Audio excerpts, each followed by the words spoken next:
one HR task that you wish was automated yesterday?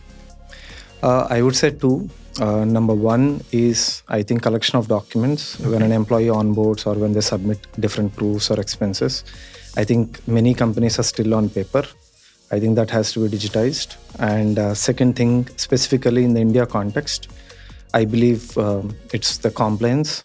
In India specifically, we have many, labor laws and institutions like EPFO for Provident Fund, Income Tax, Professional Tax, Labor Welfare Fund, ESI, and many other acts like Maternity Act, Gratuity Act. I think all these have to be automated so that the organizations can stay focused on their business. I think many people think HR tech is a database or very transactional, just an Excel sheet uploaded into a web app. That's the biggest myth. Fundamentally, HR as a department is an operating system for any organization. And HR tech is a OS behind the operating system. And where does data security, data privacy, all of that, because you're dealing with people's information sources, where does that sit within the whole thing? So it sits within the database, right? And based on the regulations, at times we also need to encrypt the data, mask the data, and all these things, right? We have something called as a vault, where it is more secured both at in transit and at rest. With respect to the data part. I'm going to switch gears a bit, right? And I'm going to go talk a little bit about the internal culture, etc., about the company. So how would you describe your engineering culture at greytHR, and what goes into hiring top talent in your organization? One of the things that we feel very, very proud when it comes to engineering is, every engineering team actually ships a lot of features and to the products. But the unique thing that we have is we almost have 2 releases in a day. Right, 2 release windows in a day. Many a times, companies have once in a month release or once in 15 days release. So we actually are very, very agile. We ensure that, whatever is ready, we have different product lines from recruit to, HR, payroll, leave, attendance, etc. So whatever is ready actually goes through the window. And it took us a lot of refinement, process, modernization to reach that level. And with respect to talent hiring, I would like to share one anecdote here. Right? Sure, I think in 2021, 2022, when we had great resignation, right? So it becomes very tough for every organization to retain the employees, high-performing employees, and also to hire new talent, because every company is actually throwing money into the market to hire the best talent. So that was a time when we also hired a lot of employees, but unfortunately, many of them actually just before joining us went somewhere else, because candidates typically do a lot of offer shopping and recruiter ghosting, right? So then a year later, we actually reviewed the data and understood that all the candidates who are rejecting us are from Bangalore or Chennai or Hyderabad. Okay. Then we understood that, why don't we expand our scatter net to the tier 2, tier 3 cities. So that's where we started hiring from Coimbatore, Haridwar, Nagpur, Vijayawada, Indore, Jaipur, etc. And we got really good talent. Now, what we do is we actually pay them the Bangalore salary so that, they are extremely competitive. So the roti, kapda, makan and dhobi is taken care by the parents. They don't really need to spend anything. And we keep communicating this message to them saying, if you want to come and work in the office, we have offices across different cities in India. But at the same time, I think anybody with a starting salary, it's very tough to live in cities like Bangalore or Noida or Hyderabad, because the real estate costs are high, the hospital costs are high, the school fee is exorbitant, and the air quality index has gone pretty bad. It has dropped significantly. The traffic is bad, and in the Indian weather conditions, whether it is summer or rainy season, end of the day, by the time you come to office, you get wet. So these are some of the things I think, pandemic has really helped us to relook at how we manage remote workforce. So this is the 3rd successive year where we have attrition less than 3 or 4% in engineering organization of close to 120 people. So Bain actually says, the best engineering teams have 12 to 16%, where we kind of maintained it less than 4%. And, it is because of, the flexibility that we have given. A lot of our engineers also have this thing called workation, where they book an Airbnb in Darjeeling or Gokarna or Goa or Pondicherry and start working a week or couple from there. Oh wow. Okay, that's really a strong point to want to join your organization. You're known for your strong engineering backbone. How does technology drive day-to-day operations inside your company? How do you use tech for that?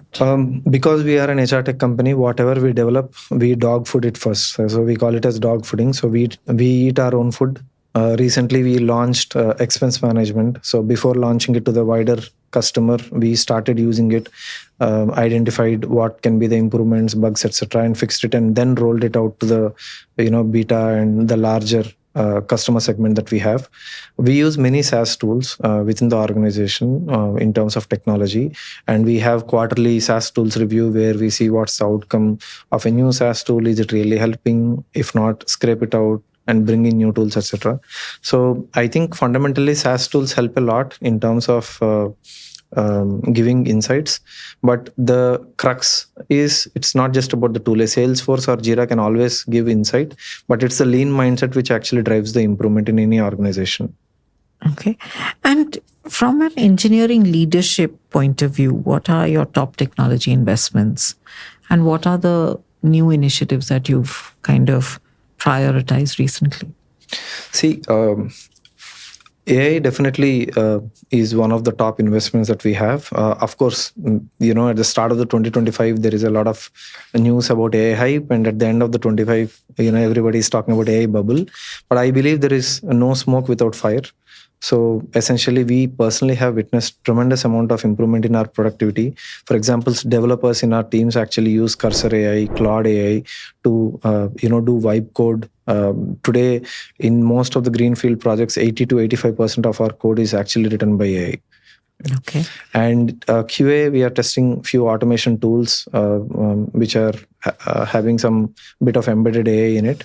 And even for the reliability, essentially reliability has a lot of, tons and tons of data. We call it as logs, metrics, and traces. Right? And for a human to actually browse through that boring data and make sense out of it, it becomes extremely tough. And that's where AI agents that we use give us a daily report of, okay, this is the area where you have over provisioned the infrastructure. This is the area where we have seen a lot of errors, right?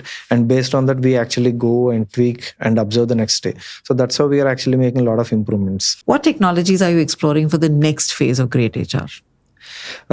Fundamentally, again, it goes back to AI, because any SaaS application, and specifically coming to greytHR, right? An HR actually wants to come and do a task for which they need to search and get their task done.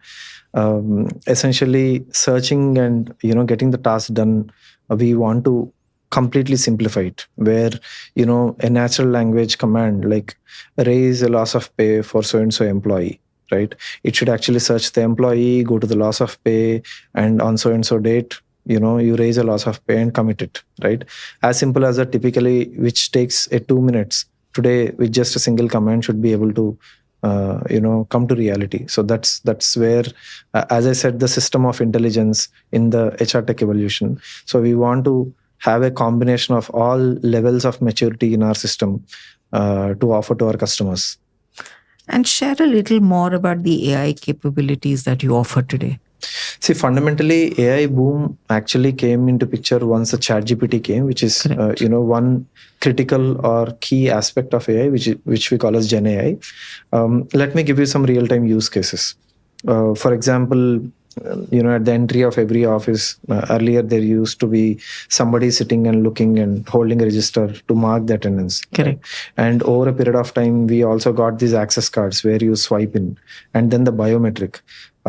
So people or the employees were able to spoof all those things in terms of body punching and spoofing. So that's where we initially brought in face recognition and blink eye detection.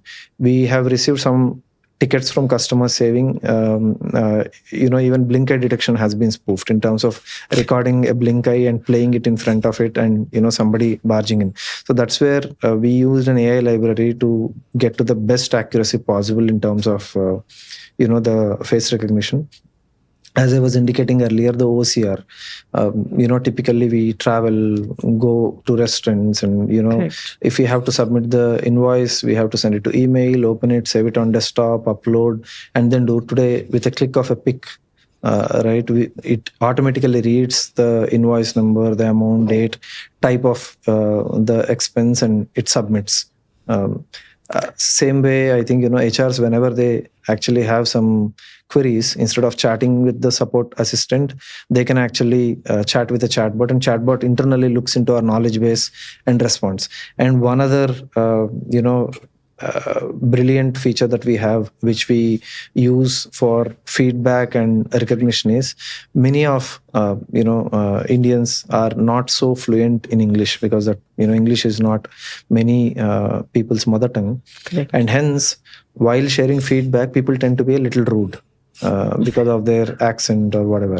So and workplace conflicts a lot of times happen because somebody felt offended because their manager gave a very rude feedback in writing or verbally. So verbally, it takes time to correct, but in writing, typically these days what everybody is doing is they write, paste it in ChatGPT, get a polished version, and then send an email. I think everybody is doing it. So we have integrated that into our application. So whenever somebody wants to write a feedback, they just have to click on greytHR, and that actually gives a professional version of it in 3 different ways, and they can actually use it. So if I have to sum up all these examples, now face recognition falls into computer vision category of AI. OCR falls into the natural language processing. Chatbot falls into the conversational AI. And finally, the greytHR actually uses the Gen AI in terms of correcting the tone and sentence formation of anybody. If an SME wants to go digital, what are the top 2 or 3 digital tools that SME should immediately consider adopting to make their businesses more efficient? Fundamentally, any business deals with 3 critical parts. One, of course, is customers, and second thing is the money part, the business or the revenue part, and third is the people. So for customers, I think the CRM is extremely important for any business to manage the revenue operations. And for the money part, accounting tool is extremely important. And for people, HR tech is important. So as long as a business can have a very solid HR tech, a CRM, and an accounting tool, the business is taken care of. And my last question for the day: what strategies does greytHR use to support and empower SMEs? This ties back to our mission in terms of being backbone for HRs, and specifically in the micro, small, medium enterprises. So we offer something called as a freemium. This is not a very popular word beyond B2B SaaS. So the difference between free trial and freemium is free trial is unlimited features for limited time. So you can actually try the product, say for example, a 7-day period or a 14-day period fully. But once the free trial ends, you cannot use the product anymore. Freemium is limited features for unlimited time, wherein all your basic features with respect to onboarding, to leave management, to payroll processing, etc., the limited features for unlimited time. So as an MSME or as an SME, greytHR's freemium model is something that can be used for lifetime free of cost. This is something that we use as a strategy to help and support and stick to our mission of helping the HRs in their day-to-day operations. And beyond the product, we also have webinars, podcasts, and compliances wiki. We were awarded one of the best podcasts by ET, early this year. And we also have free access to tons of courses on Udemy. Today, we boast that more than 50,000 certified greytHR learners are available on Udemy. So any company who is using greytHR can actually use the certified HR professional from Udemy to get their HR operations managed. So whether it is freemium or the thought leadership series or the courses, all this is to support the SMEs free of cost. Interesting. And how does one SME quickly get to a freemium? Just go to your website, log in. Yeah, so just go to the website, click few buttons, get the free trial. And once the free trial is over, we have something called as a starter plan in the website. You get to the starter plan, you can see all the features that are available and go start using it. Wow, that's an easy way to start using a freemium model. Thank you. You don't need to talk to anybody from greytHR's team. You can just go to the website and start using it, process payroll for your employees, onboard them, exit them, etc.